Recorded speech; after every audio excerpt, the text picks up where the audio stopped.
Mesdames, Messieurs, bonsoir. L'avenir de nos océans au menu de questions d'actu ce soir. Rien que ça. Placer l'océan au cœur des préoccupations. C'était en effet l'ambition du One Ocean Summit qui réunissait des scientifiques, mais aussi la société civile, des hommes politiques ou encore des entrepreneurs à Brest, en France. C'était du 9 au 11 février dernier. Car les Nations Unies ont fait de la période 2022-2032 la décennie de l'océan. Donc ce sommet international, le One Ocean Summit, est un peu la première étape pour préparer le grand sommet des Nations Unies sur l'océan. Il aura lieu fin juin à Lisbonne, au Portugal. Juin 2022, soit 30 ans après le sommet de Rio. Une volonté affichée de placer l'océan au cœur de l'agenda politique international. Pourtant, c'était bien la France qui avait accueilli aussi en 2015 la COP21 et donc abrité l'accord de Paris. Comment les engagements d'un One Ocean Summit seraient-ils tenus alors que seulement le tiers de ceux de l'accord de Paris ont été respectés? Les ONG telles que Greenpeace dénoncent une opération de bluewashing. Alors qu'est-ce que c'est exactement et pourquoi comparer le One Ocean Summit à ce genre d'opération? Comment fédérer les efforts de lutte contre la pollution par les déchets plastiques marins et côtiers?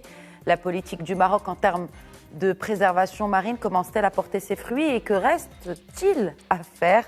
Pour répondre à ces questions et à bien d'autres, j'ai le plaisir d'accueillir depuis Nouméa, en Nouvelle-Calédonie, Nicolas Humbert, directeur exécutif de Green Cross France et Territoires. Bonsoir Nicolas Humbert, merci de vous joindre à nous. Bonsoir et ravi. Également avec nous depuis Casablanca, alors on ne le présente plus, c'est le fondateur de l'association Bahri, également créateur de contenu sur les réseaux sociaux et puis très engagé pour la cause nature, j'ai envie de dire pas que océan. Saad Abid, bonsoir, merci de vous joindre à nous par Skype depuis Casablanca. Merci Khadija pour l'invitation et bonjour à tout le monde. Nicolas Humbert, alors vous étiez à Brest pour le One Ocean Summit. Quel bilan pouvez-vous en faire de ce sommet international sur les océans? Alors, c'est un sommet qui avait été décidé pour être un sommet dans la préparation, comme vous l'avez dit, du sommet de Lisbonne. Et dont on attendait des actions extrêmement précises et concrètes. Et sur chacune des dynamiques, on a été étonné de constater que le compte n'y était pas vraiment. Sur le nombre de participants présents, on s'était rendu compte au moment du congrès de l'UICN, également en France, à Marseille, en septembre 2021, qu'un sujet bloquait, c'était la question du moratoire sur l'exploitation et l'exploration pétrolière et minière dans l'océan profond. Et ce sujet a continué de bloquer.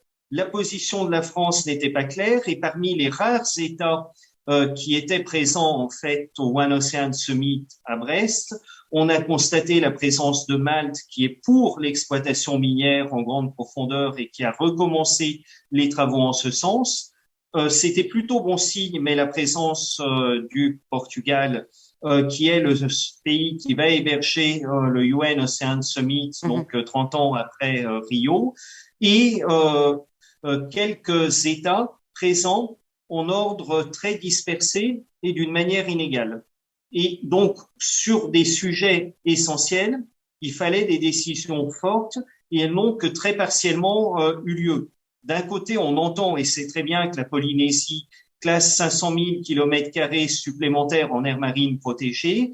Et de l'autre, on a entendu des reproches très forts à Glasgow à la COP climat, comme quoi les aires marines protégées classifiées par la France n'étaient pas à la hauteur des enjeux. De la même manière, sur des sujets comme la pêche et comme la sortie du plastique, on attendait plus. Donc, nos ONG restent sur leur faim. Et elles restent d'autant plus sur leur faim qu'on s'était engagé, on s'était mobilisé dès septembre 2021 pour que ce sommet soit un succès et le compte n'y est pas vraiment. Nous allons y revenir, n'est-ce pas, à vos propositions. Elles étaient au nombre de 10. Bien sûr, les propositions de l'ONG Green Cross que vous représentez ce soir, Nicolas Humbert. Saad Abid, bon, j'imagine que vous avez un peu suivi le One Ocean Summit.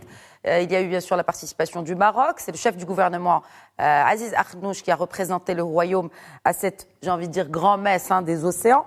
Vous en pensez quoi du côté ou de la perspective marocaine d'un tel sommet, en sachant que bien sûr nous avons deux ouvertures marines, à savoir la Méditerranée et l'Atlantique. En matière de gestion de la Méditerranée, c'est un peu une mer qu'on partage avec d'autres pays. Alors, selon vous et selon, bien sûr, vous êtes très engagé et puis tout ce que vous avez pu faire et tout ce qui reste à faire, est-ce que vous pensez que vraiment la tenue d'un tel sommet ferait avancer les choses, pour la Méditerranée en l'occurrence? Alors, je pense que M. Akhnouch, il a fait ce que la plupart des chefs d'État ont fait. Tout d'abord, présenter un bilan de ce que le pays faisait en matière surtout d'efforts au niveau halieutique, au niveau de la pêche, comment mettre en place une pêche durable, mettre en avant tous les partenariats qui ont été faits, les conventions. Et malheureusement, c'est ce que j'ai trouvé. J'ai l'impression que tous les chefs d'État ont parlé de ce qu'il fallait faire et alors qu'on connaît la feuille de route et on connaît tous on sait tous que les actions maintenant ont beaucoup plus d'importance que les discours. Tout le monde est d'accord. Il y avait des scientifiques, il y avait la société civile, il y avait des chefs d'État. Tout le monde va vers la même direction, mais personne n'a encore le courage de commencer à prendre des décisions qui des fois peuvent aller à l'encontre des lobbies. Par exemple, je sais que Monsieur Emmanuel Macron est en ce moment en campagne. Est-ce qu'il est venu ici dans le cadre de sa campagne ou plutôt vraiment parce qu'il est engagé en faveur de la protection des océans? Tout ça, c'est des choses qu'on pourra savoir dans le futur. Mais je vous donne mon point de vue en tant qu'une personne modeste de la société civile. Je pense que je suis complètement d'accord avec Nicolas. On sent tous que il y avait encore beaucoup de choses à faire et qu'on attend de voir des résultats concrets. Je pense que depuis la COP 21, où il y a eu l'accord de Paris, où ça nous a donné un énorme espoir pour voir les choses changer, il n'y a pas eu encore un événement qui a vraiment marqué, qui a bousculé les mœurs en termes de pragmatisme et d'espérance. Oui, mais bon, alors vous parlez d'agenda politique, n'est-ce pas? Mais c'était un peu même le leitmotiv de ce Ocean Summit, One Ocean Summit, c'était de placer l'océan au cœur de l'agenda politique international. Pas, bien sûr, l'agenda politique de chaque pays. On le sait, bien sûr, la France est en pleine année électorale, mais n'oublions pas non plus que la France prend la présidence de l'Europe. C'est pour cela, d'ailleurs, que, justement, ce sommet a été tenu à Brest, en France.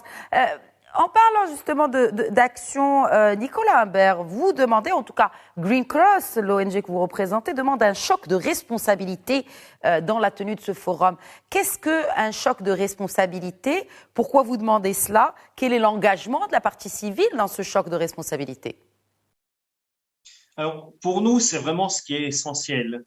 Et je disais tout à l'heure que face à l'urgence des actions qui sont demandées pour prendre soin de l'océan, on n'est pas à la bonne vitesse dans les enjeux et dans les réponses qui sont accordées. Vous l'avez dit en introduction, il n'y a que 30% à peu près de la feuille de route de l'accord de Paris qui a été faite à ce jour. Et sur l'océan, ce qui est très intéressant, c'est qu'on sait comment il faut agir et on sait que quand on agit, ça va marcher. On a eu l'exemple du retour du thon rouge en Méditerranée qui est très inspirant et qui est à portée de nos côtes communes, qu'on le regarde du côté français ou du côté marocain. Donc, dans le choc de responsabilité, il faut arriver à avoir le même succès, mais beaucoup plus largement. C'est-à-dire zéro plastique, zéro commercialisation de la pêche illégale, zéro cétacés en captivité, et zéro exploitation minière des grands fonds. Ça, c'est un petit peu la règle magique des 4 zéros qu'on peut réussir maintenant avec des pays comme les États-Unis, par exemple, qui sont en train d'être à l'avant-garde de ce côté-ci, et ensuite de compléter ces 4 zéros par une Méditerranée et un Pacifique Sud préservés. La Méditerranée, bien connue au Maroc comme en France et qui est notre baignoire commune et qui, de par la densité des peuples qui sont présents tout autour, a un caractère vital et une urgence vitale pour l'humanité particulièrement importante. Et le Pacifique Sud, beaucoup plus large, très complémentaires et dont les écosystèmes contribuent énormément à la captation du carbone et à la préservation de la vie sur Terre. D'autres sujets qui sont peu abordés, moins de bruit sous-marin, c'est essentiel pour que la biodiversité puisse se stabiliser et se redévelopper sereinement. Des eaux de qualité, et le travail qu'on va faire pour préserver la qualité des eaux littorales commence dans nos montagnes et dans nos villes. Un transport de marchandises basse émission, on a vu en fait des opérateurs comme CMA, CGM se mobiliser, être présents. Le One Planet Summit avait lieu sur un navire qui lui-même était basse émission et c'est un signal formidable. Des plans de relance écologiquement ambitieux qu'il ne suffit pas de proclamer, mais qu'il faut réaliser. Et puis le dernier aspect, vous parlez de plan de relance, tous les désastres humains en mer. Oui. Le fait d'avoir une humanité préservée est aussi essentiel en étant sûr que la sécurité des personnes en mer soit un sujet sur lequel on s'améliore. Oui, mais quand vous parlez de plan de relance écologiquement ambitieux, bien sûr, on le sait, et là je reviens au premier zéro que vous avez évoqué, Nicolas Humbert, le zéro plastique. On le sait, avec la crise Covid-19, puisqu'on parle bien sûr de plan de relance après la Covid, n'est-ce pas? Détrompez-moi si je fais erreur.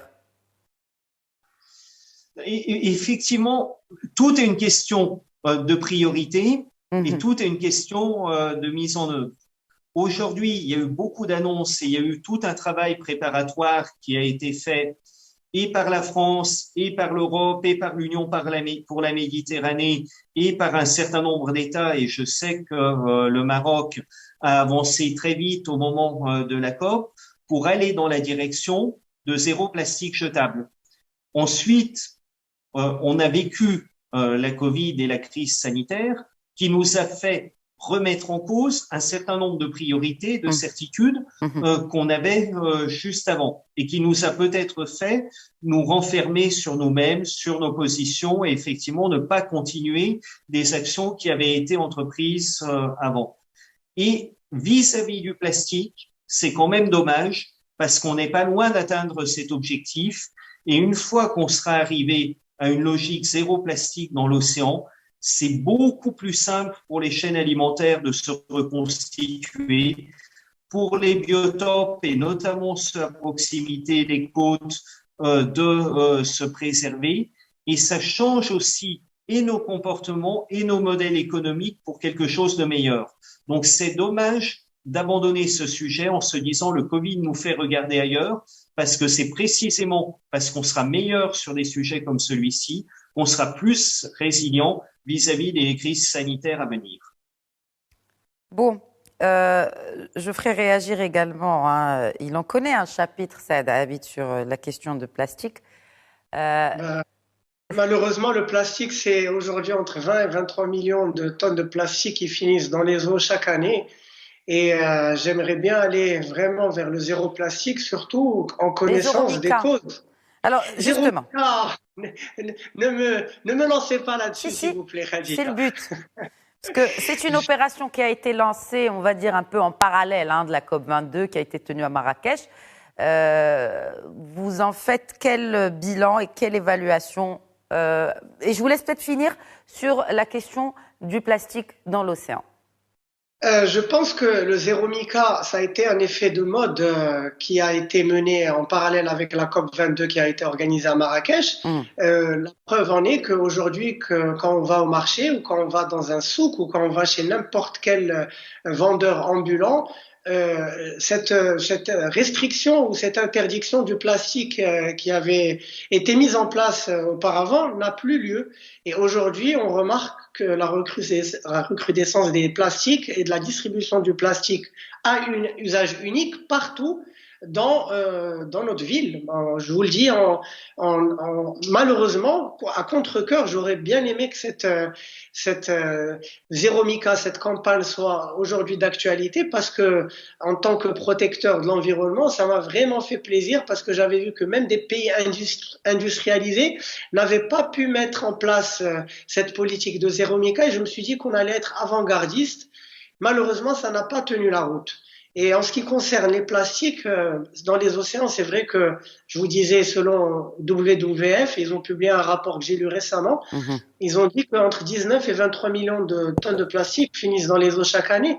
Et c'est inquiétant parce que on sait que la production de plastique va encore doubler d'ici 2040. Donc, il faut vraiment agir. Et aujourd'hui, on a vu plein de jeunes entrepreneurs, des startups, qui ont trouvé un moyen de créer du plastique, mais pas vraiment du plastique à base d'algues, qui est biodégradable. Maintenant, quand on parle aux industriels Combien il qui coûte? produisent du plastique, combien ça coûte? Bah oui. Je vais plus être compétitif par rapport à mon concurrent. Mm. Donc, à un moment, il faudrait que tout le monde se mette à table et dise, OK, si on doit tous aller vers cette voie pour notre bien, pour le bien de notre planète, de nos enfants, qu'est-ce que ça va coûter et qui va prendre en charge cette partie pour qu'on soit compétitif, même au niveau mondial? Parce que c'est bien l'argent, c'est important. Je comprends bien quand on est entrepreneur ou quand on est industriel. Mais à un moment, qu'est-ce qu'on va laisser à nos enfants demain ou après-demain? Oui, mais justement, beaucoup d'États se sont un peu engagés dans tout ce qui est pour lutter justement contre la pollution plastique. On s'est engagé dans ce qu'on appelle l'économie circulaire. Est-ce que ça a pris? Est-ce que cette sauce a pris chez nous, Saad Abid? Je vous poserai la même question à Nicolas Humbert en ce qui concerne l'Union européenne en l'occurrence. Alors chez nous, c'est en train de se développer parce que déjà l'État s'est mis en tête d'inclure toutes les classes, disons, qui opèrent dans ce milieu, notamment les chiffonniers, à travers la valorisation des chiffonniers. On a vu qu'il y a de plus en plus d'entreprises qui vont travailler dans le recyclage et dans le upcycling. Maintenant, est-ce que cette économie circulaire, elle va bénéficier vraiment d'un plan de relance d'ici les années à venir? Il n'y a que le futur qui pourra nous le dire, mais au moins les efforts, encore une fois, l'envie est là, Oui, la bonne intention est là, mais oui. pour faire perdurer le travail sur le temps, c'est ça, je pense, notre plus gros challenge. Mais pour qu'on ait une continuité aussi des politiques publiques. Nous y reviendrons. Nicolas Humbert, par rapport à cette question, n'est-ce pas, de plastique et par rapport à l'économie circulaire, est-ce que vous sentez un réel engagement des États? Et bien sûr, quand on dit engagement de l'État, on dit aussi incitation pour le secteur privé afin de développer ce qu'on appelle l'économie circulaire pour lutter, parce que c'est l'un des moyens les plus sûrs pour lutter contre le plastique et l'utilisation du plastique. Quid de l'Union européenne aujourd'hui sur ce segment-là? Effectivement, la mise en place forcenée de l'économie circulaire, à la fois au niveau local, au niveau régional, au niveau national, au niveau européen et également dans les échanges internationaux, est la solution qui permet le plus rapidement de sortir du plastique. Et c'est un ensemble de mesures qui sont assez compliquées et systémiques. Et nous avons eu, par exemple, une secrétaire d'État qui s'est personnellement beaucoup engagée sur le sujet. C'est Brune Poirson qui a suivi ce dossier depuis la COP 21 en France jusqu'à il y a à peu près 2 ans et qui a permis de faire émerger des mesures et des plans d'action concrets en ayant la subtilité de travailler avec les entreprises, de mettre en avant ceux qui agissent et ceux qui font des transitions concrètes pour que ça puisse inspirer les autres et d'être présent à tous les niveaux, depuis le local jusqu'à l'international. Et malheureusement, cette initiative et cet élan a été un petit peu oublié par l'impulsion gouvernementale française et par l'impulsion européenne. La secrétaire d'État Brune Poirson était présente et a témoigné au One Ocean Summit et je pense qu'elle a fait un constat qui était assez proche de ce que je dis maintenant. On a fait la première partie du chemin et on a confondu la fin de la première partie du chemin en considérant que c'était une ligne d'arrivée avec la transition qui demandait encore plus d'énergie et de mobilisation sur ces 2 dernières années. Donc oui, l'économie circulaire a tous les atouts pour avancer concrètement et aller de l'avant d'une manière très claire.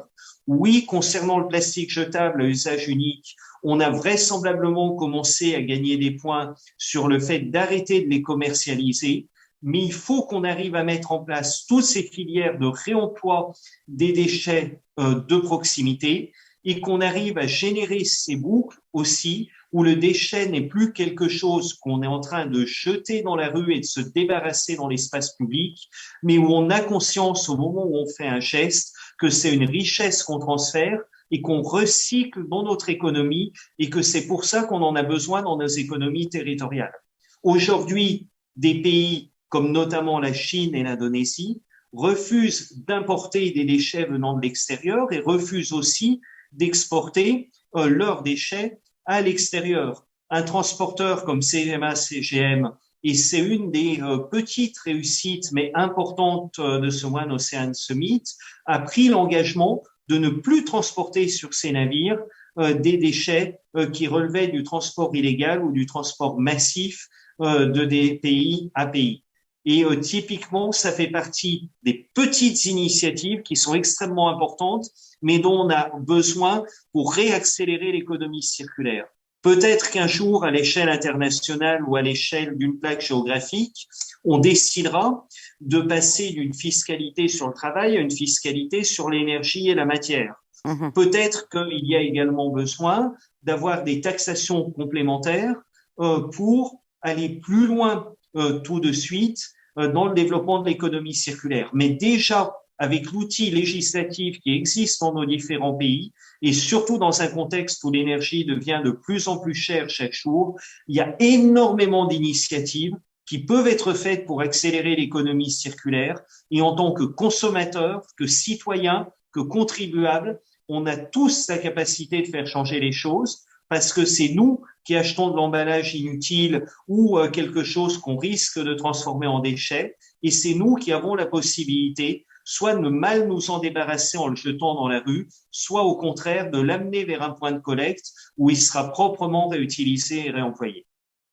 Justement, comment inculquer cela, Saad Abid, sur une consommation qui soit responsable concrètement, parce qu'on a l'impression que c'est une goutte d'eau dans un océan, hein, puisque c'est notre sujet aujourd'hui, que de parler d'initiatives privées, que de parler d'initiatives de citoyennes. Est-ce que aujourd'hui, on a l'impression que on les entend pas, on n'entend pas assez hein, la société civile là-dessus?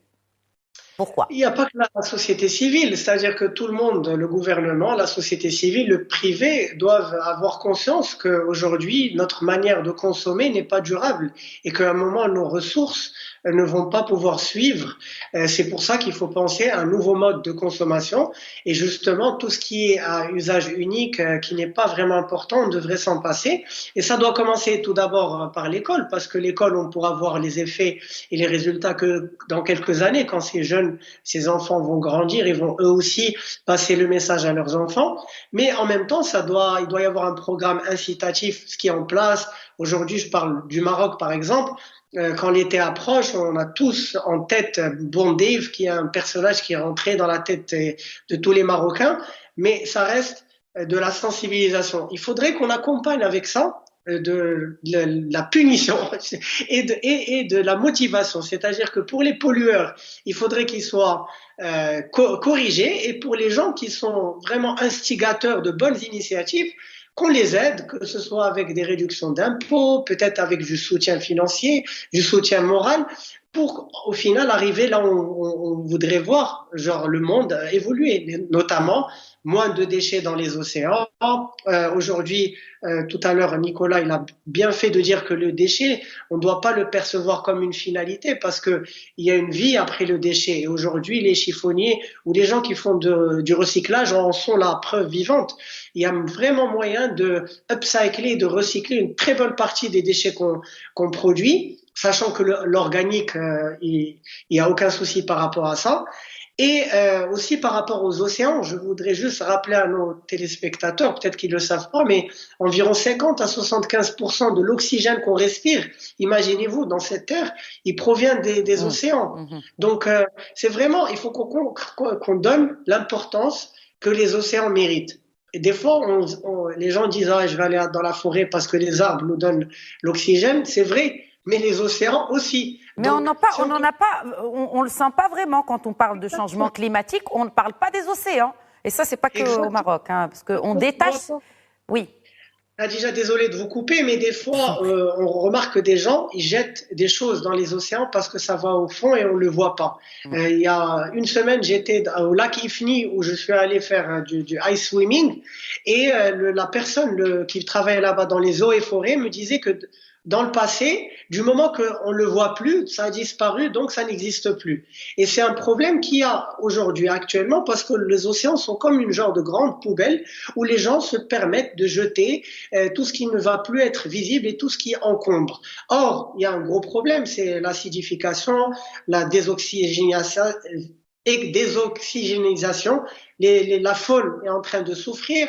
On est en train d'avoir 1 à 2 degrés de moins d'oxygène, ce qui va avoir un énorme impact, surtout que 30% du CO2 il est absorbé par les océans. Et il y a la montée aussi des eaux. On n'en parle pas. Oui, le changement climatique, ça c'est un effet du changement climatique avec la fonte des neiges dans les différents pôles. Ça va être surtout les populations qui sont au niveau des côtes qui vont être touchées. Aujourd'hui, on a vu qu'aux Maldives, déjà on ressent le danger. Il y a des gens qui ont dû qui ont dû changer abandonner leur home, leur maison, pour pouvoir être délocalisés à cause du changement climatique et à cause de la montée des eaux. Aujourd'hui, les experts, par exemple à Miami, en Floride, ils ont tous estimé que l'eau allait monter. Ils ont même donné des plans 3D pour donner ce qu'il va y avoir dans pas longtemps. Aujourd'hui, on l'a vu dans des plages comme Dahomey, où tous les cabanons qu'on a connus quand on était petits ont été détruits un jour de grande houle. Les houles sont de plus en plus fortes. Les marées, elles vont monter de plus en plus. Et aujourd'hui, il faut être juste réaliste et essayer d'anticiper en ayant un plan d'action qu'on va mettre en place, qu'on va arrêter de discuter et qu'on va le mettre en place, on va l'appliquer. Alors, arrêtez de discuter, justement. L'une des ambitions de ce One Ocean Summit, c'était d'arrêter le blabla et de passer à l'action. Concrètement, Nicolas Humbert, vous avez été un peu déçu, vous l'avez partagé avec nous au tout début de cette émission. Mais est-ce qu'il y a du positif? Est-ce qu'il y a parmi les points que vous avez cités, zéro plastique, zéro pêche illégale, zéro cétacés en captivité, zéro exploitation minière des grands fonds. Justement, parlons-en de cette exploitation minière des grands fonds. Clairement, c'est une utopie que de parler de zéro exploitation minière de grands fonds. Mais l'exploitation minière des grands fonds, il faut voir que c'est quelque chose qui est né un petit peu comme une utopie, comme la conquête de Mars, sans qu'on sache très bien à quoi ça sert, dans les années 70 et dans les années 80. Sir Nicholas Stern, un certain nombre de think tanks américains qui sont plutôt dans l'économie réelle et dans la pétrochimie que des défenseurs de l'environnement, nous ont dit, de toute manière, c'est vraisemblablement quelque chose qui est inutile pour des raisons industrielles, dans la mesure où ça sera beaucoup plus rapide d'aller regarder, récupérer les matériaux qu'on prétend trouver dans les grands fonds, dans les poubelles des Européens, dans les poubelles des Américains, dans les poubelles des Africains et des Asiatiques, que d'aller chercher ces matériaux au fond. Par contre, c'est très clairement des sujets qui sont des aspirateurs à subventions et qui permettent aux pays comme ceux-ci de travailler sur certains sujets de R&D spécifiques parce qu'ils ont cette question des grands fonds et dont on ne connaît pas vraiment l'impact sur le vivant, mais aussi sur le fond sous-marin. Aujourd'hui, je me trouve dans le Pacifique, à côté d'une faille entre le Vanuatu et Fidji, qui a donné naissance à la création d'une île sur les 12 derniers mois et qui est en perpétuel mouvement. Si on commence à avoir, et ça a été d'ailleurs démontré par des explorations onshore comme les gaz de schiste du côté de Strasbourg, où c'était de la géothermie, et du côté des États-Unis et du Dakota du Nord où c'était des gaz de schiste, on peut perturber les mécanismes en fait de régulation des plaques océaniques et donc avoir des phénomènes qui seront engendrés par l'homme du type raz-de-marée, éruptions volcaniques, etc., incontrôlées. Également, en termes de biodiversité, la biodiversité des grands fonds est extrêmement mal connue et on découvre tous les ans des centaines de nouveaux animaux dont on ne soupçonnait pas l'existence. Et l'exploration, exploitation de nature minière qui aurait lieu risque de perturber irrémédiablement cette biodiversité. Donc pourquoi, sachant que c'est quelque chose qui n'est pas indispensable à l'humanité et donc dans le compromis bénéfice-risque, les risques sont largement supérieurs aux bénéfices escomptés, pourquoi continuer et pourquoi ne pas mettre en place un moratoire comme la communauté internationale l'a réussi avec succès dans l'Arctique et dans l'Antarctique. Surtout quand avec nous, on a des puissances comme les États-Unis et la Chine qui sont en train de dire si tout le monde est capable de mettre en place ce moratoire et si l'Europe, par exemple, s'engage, alors nous nous engagerons aussi. Très bien. Alors, bien sûr, quand on parle de tout cela, c'est assez ambitieux. Est-ce qu'on ressent justement, vous avez parlé de moratoire, est-ce qu'il y a une union dans l'action, dans l'ambition, certes, parce qu'il y a eu beaucoup de promesses, que ce soit pour les COP, mais aussi pour ces sommets pour l'océan, un océan. Est-ce qu'il y a une vision? Nicolas Imbert. C'est un vaste sujet. On est passé, et Greta Thunberg comme Barack Obama, en venant d'horizons très différents, l'ont rappelé à Glasgow lors de la dernière COP qui a eu à Glasgow en novembre de cette année. On est passé d'un temps où les promesses étaient l'apanage des sommets à un temps où on a besoin d'engagement matérialisé dans les faits et d'engagement qui soit respecté. Ça, c'est ce qui manquait cruellement au One Ocean Summit. Ensuite, le One Ocean Summit est uniquement un sommet qui devait servir à un rodage et une préparation en prévision du sommet de Lisbonne. Donc, si ce sommet a servi à réveiller les ONG, à réveiller les entreprises et à ce que tout le monde vienne avec des actions concrètes à Lisbonne, dans ce cas-là, on oubliera très vite le One Ocean Summit de Brest, mais on aura gagné un sommet réussi à Lisbonne devant les Nations Unies et qui engage l'humanité. Et au final, c'est ça qui est important.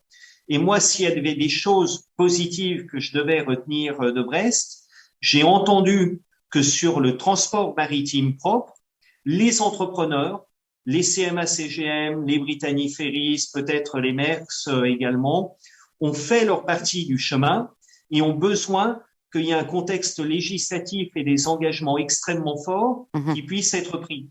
Et si on arrive, par exemple, à se mettre d'accord entre l'Europe, le Maroc et un certain nombre d'autres utilisateurs de la Méditerranée pour se dire, ça fait longtemps que conformément à l'ambition qui a été affichée à la COP22, il faut classifier en zone ECA, c'est-à-dire à haute qualité de l'air protégé pour le transport maritime la Méditerranée. Et si on arrive à annoncer ceci à Lisbonne, on aura une réussite concrète. On sait que Monaco l'appelle de ses vœux, que le prince Albert est en train de travailler dans cette direction-là. Et c'est pour ça, par exemple, que Green Cross a décidé d'être présent à la Monaco Ocean Week fin mars, du 22 au 25 mars. Et si on parlait un peu de pêche illégale, alors la haute mer, c'est un peu une zone de non-droit. Comment organiser justement une gouvernance internationale sur ces territoires-là où la surpêche fait des ravages, notamment sur les fonds marins? Alors, c'est extrêmement simple. Les produits qui sont issus de la pêche illégale sont très rarement consommés en haute mer, à part par quelques poissons et par quelques oiseaux, mais sont beaucoup plus régulièrement consommés à terre dans des réseaux où ils sont commercialisés. Depuis plusieurs années, on appelle, le on étant un réseau d'ONG, mais aussi des États ou des labels privés qui ont choisi de s'engager avec des distributeurs privés, à un arrêt de la commercialisation du produit de la pêche illégale, du produit de la pêche prédatrice et du produit de la pêche illicite. Puisque aujourd'hui, on s'engage avec des distributeurs pour que ça ne soit pas le cas, mais quand vous allez acheter des produits, vous pouvez acheter des produits bruts ou transformés sur lesquels vous ne le saurez pas. Ça n'est pas écrit dans l'étiquette, mais ce qui est commercialisé à proximité de chez vous et à la supérette du coin contient du produit de la pêche illégale. Donc ça, c'est un premier levier d'action sur lequel un certain nombre de grands distributeurs sont prêts à faire cette transition et ont déjà fait une partie des choses chez eux. Voilà. Mais ce qui est important de voir, c'est que la grande distribution a commencé à s'engager sur le sujet et qu'on a besoin de mettre fin à une hypocrisie au niveau des États, au niveau de l'Union européenne et plus largement, en disant, puisqu'on reconnaît la pêche illégale comme étant illégale en haute mer, on arrête d'en commercialiser les produits avec une politique fiscale et avec une politique économique qui feront respecter cette interdiction. Ça faisait partie des propositions de la société civile qui ont été mises sur la table à cette occasion de la présidence française de l'Europe et du One Ocean Summit. De la même manière, ça avait été porté au Congrès mondial de l'UICN. Les entreprises qui veulent s'engager dans cette dynamique sont nombreuses. Ensuite, il faut franchir le pas en disant on y va pas. Et si les États n'arrivent pas à franchir ce pas, on le fera par des moyens d'affichage en ayant des labels positifs qui diront dans votre produit, on a 0 pêche illégale commercialisée. Et en faisant ça, Coluche nous avait appris qu'il suffisait d'arrêter d'acheter un produit pour qu'il ne se vende pas. On enverra un signal très fort à ceux qui commercialisent ce type de produit. Oui, mais très bien.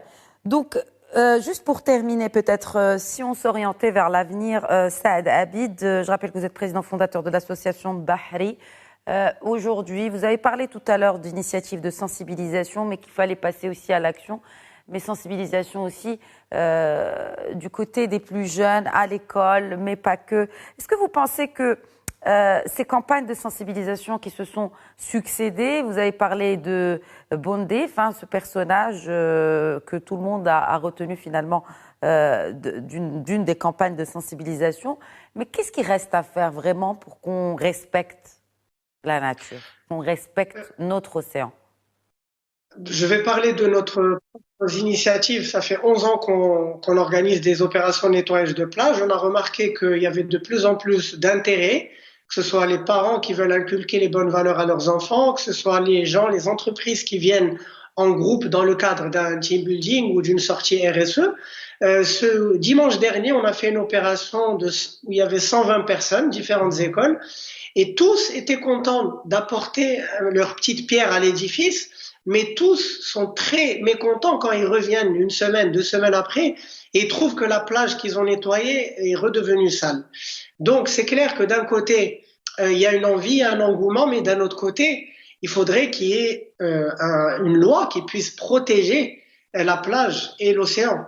Donc je parle automatiquement d'un exemple qu'on a tous vécu quand on a mis la ceinture de sécurité obligatoire, et plein de personnes étaient réticentes à l'idée de mettre la ceinture, et après avoir payé une amende la première et la dernière fois, une deuxième fois, aujourd'hui on a remarqué que beaucoup de personnes portent la ceinture de sécurité. Pourquoi ne pas adopter le même modèle avec les gens qui jettent les déchets un petit peu partout, ou les grandes entreprises qui polluent, qui se raccordent illégalement pour rejeter leurs eaux usées?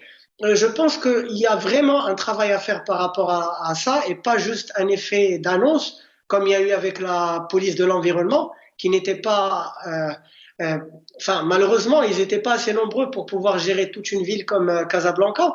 Mais aujourd'hui, pourquoi ne pas prendre chaque policier qui est là, lui faire une formation, et lui pourrait donner des amendes pour les gens qui polluent? Ça ferait plus de caisses dans les caisses de l'État, plus d'argent dans les caisses de l'État. Ça va éduquer les gens beaucoup plus rapidement, parce que la politique du bâton et de la carotte, ça marche. Je suis désolé de le dire, mais quand on fait beaucoup de sensibilisation, mais que derrière, on n'a rien du tout qui se fait pour les gens qui ne respectent pas, notre travail est voué à l'échec. Et donc, on s'est dit que cette année, on allait se concentrer sur une initiative qui s'appelle Clean and Play, et qui consiste à offrir des activités sportives, ludiques, éducatives par le biais du bénévolat. 1 heure de nettoyage de plage égale 1 heure de sport, de cours de langue. Et on va essayer de mettre ça en place, Inch'Allah, avec le soutien des autorités, pour voir au bout d'une année, qu'est-ce qu'on va pouvoir avoir, qu'est-ce qu'on va former comme futurs citoyens et quel va être le vrai résultat une fois qu'ils vont repartir chez eux, dans leurs écoles. Est-ce que ça va être des héros des océans? Est-ce qu'ils vont nous aider à protéger l'océan? Ou ça va être de l'eau dans du sable à suivre? À suivre, certainement. Alors justement, à suivre ce sommet de Lisbonne, Nicolas Humbert, vous êtes confiant compte tenu du bilan de celui qui était censé le préparer, donc ce One Ocean Summit. Je rappelle que donc ce sera fin juin, début juillet. Ce sera la grand-messe des océans à Lisbonne, au Portugal. Quelles sont vos attentes justement et comment cela devrait se préparer en termes d'action, hein? Alors, plus que jamais, c'est maintenant qu'il faut faire le choc si on veut être prêt pour Lisbonne. Et dans ce choc, le fait qu'il y ait une pression de la société civile et un développement encore plus fort de la prise de conscience des consommateurs font partie des éléments qui peuvent faire la différence. Et à l'instant, on parlait effectivement d'éducation, de sensibilisation. Plus que jamais, c'est essentiel. Ensuite, à mon sens, et c'est aussi tout l'intérêt de continuer le dialogue qui a été initié autour de la COP22 à Marrakech, il faut qu'on entende de plus en plus des voix comme celle du Maroc, comme celle de l'Afrique du Sud, qui s'est beaucoup développée sur ces sujets, structurer, proposer des solutions, travailler et s'engager dans la dynamique qui va nous emmener jusqu'à Lisbonne. Parce que l'Europe n'arrivera pas à avoir une vitesse rapide si on n'a pas cet élan le plus large et le plus fédérateur qui est entrepris.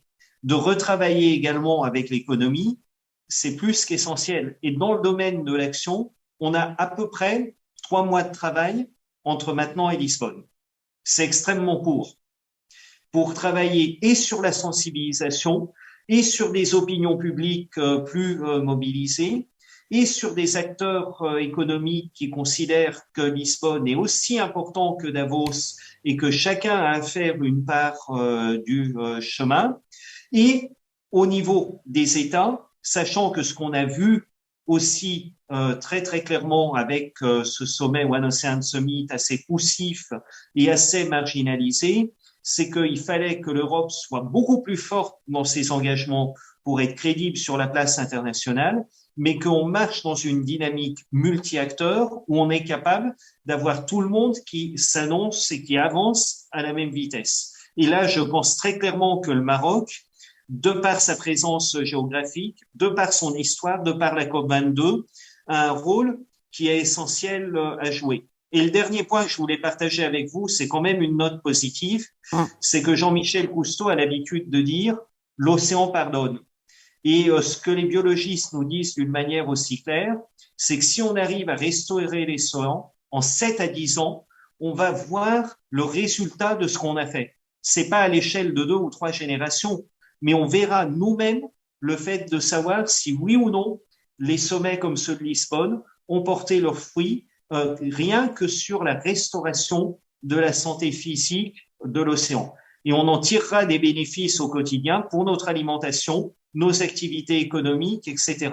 Donc pour n'importe qui hésite à s'engager ou qui ne sait pas pourquoi c'est important pour lui de préserver l'océan, j'aurais vraiment ce message, faisons-le et voyons ce que ça donne, les bénéfices seront rapides et c'est relativement plaisant. Il y a un territoire dans le monde qui l'a compris plus que tout autre, c'est les îles d'Hawaï, celles dont est originaire le président Barack Obama, qui ont préservé leur littoral comme il faut, avec l'une des aires protégées les plus étendues au monde. Ça n'était pas politique parce que ça a été commencé en fait par Bush père, puis continué par Bill Clinton, par Bush fils, par Barack Obama, et maintenant, bien évidemment, le mouvement se poursuit. Et eux ont vu toute la valeur économique, sociale, humaine qui émergeait de cette restauration qu'ils ont eu la sagesse d'entreprendre au début des années 2000, alors qu'ils auraient pu partir. Est-ce que vous pensez qu'on devrait justement multiplier ces zones protégées ou ces aires protégées marines? C'est indispensable. Dans le Pacifique, mais pas que. Où ça? Où est l'urgence aujourd'hui? Alors, l'urgence de restaurer la qualité des eaux globalement est une urgence vitale et une urgence de court terme. Le fait de refaire des aires marines protégées en réseau contribue à cet objectif-là. Le fait d'interdire la pêche dans les aires marines protégées contribue à cet objectif-là. Et les pêcheurs seront d'autant plus contents que, vu qu'on aura préservé la nurserie, on reconstitue des stocks à proximité, tout l'a montré. Autre chose, toujours dans la même dynamique, la qualité des eaux, arrêter avec le plastique, avec les perturbateurs endocriniens, etc. Et on aura comme ça une restauration rapide qui se met en place. Et le dernier pôle d'urgence qui peut se faire maintenant, c'est que on est en train d'étouffer d'une mauvaise qualité de l'air à terme de par une circulation automobile qui n'est pas contrôlée assez sur ses émissions, et en mer de par le transport maritime. Sauf que le transport maritime maintenant a les solutions pour être bas carbone et en train de s'engager. Donc si on met une zone ECA en Méditerranée, on préserve notre avenir, mais aussi on donne le moyen à ceux des transporteurs maritimes qui ont été vertueux d'avoir le fruit de leur investissement. Et c'est ça qu'on est capable ou pas de mettre en œuvre dans les 2 prochaines années en fonction des décisions qu'on va prendre à Lisbonne. Merci beaucoup. Merci Nicolas Imbert. Merci d'avoir répondu à nos questions. Je rappelle donc que vous êtes directeur exécutif de Green Cross France et Territoires. Merci. Ravi et au plaisir. J'espère que nous pourrons nous revoir très bientôt pour acter que de beaux progrès auront été réalisés ensemble. Certainement, et nous ferons le point. Merci à vous également, Saad Abid, président fondateur de l'association Bahri. Merci d'avoir été avec nous ce soir. Merci, et j'espère qu'on se verra en juin si quelqu'un veut bien m'inviter pour y aller. En tout cas, voilà, le message est clair et lancé. Merci à vous de votre fidélité, de nous suivre chaque soir sur Média TV. Je vous souhaite une excellente soirée à tous.